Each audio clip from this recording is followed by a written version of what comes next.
Today we're going to have a short video on how Hamas used electronic honey traps. But before I do that, I would like to thank all my subscribers. Who were the targets? Well, the targets were primarily Israeli soldiers.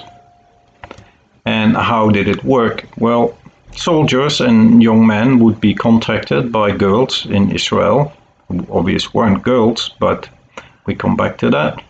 And they would send a picture and they would say, hey, I'm new. Sometimes they would say, I'm not good at Hebrew. I'm new here. I would like to find some friends.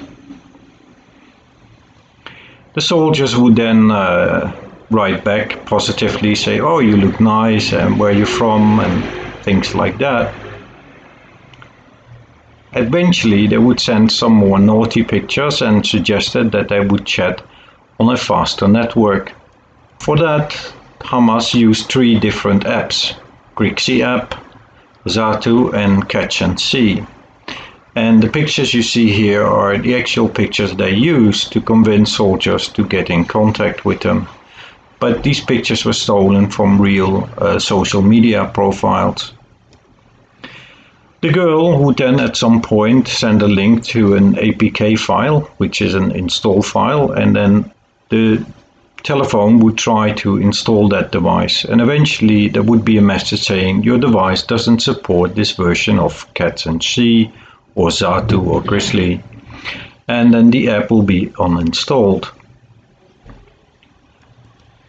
It would then look like if nothing was on the phone, but in reality there would be an app hidden on the phone that had permission to the camera, the calendar, the location, GPS, SMS data, contact list, browser history, and also personal pictures. And here we have 2 Israeli soldier girls with some very private pictures. You definitely do not want that people have access to that. Here's a picture of a park in Israel, and it did take me a while, but I could identify where the picture was taken. And if you look at this tree and this tree, then you can see that it's here and here. Because the apps all stopped working, and because the soldiers talked with each other and told, hey, I met this nice girl, and I was chatting, but then I tried to install an app and it didn't work. Eventually many of them said, yeah, same experience, the app didn't work, and then people obviously got a bit suspicious. And they contacted the IDF, and the IDF found out that this was some malware installed by Hamas. Lesson we should learn from this is don't install anything on your phone.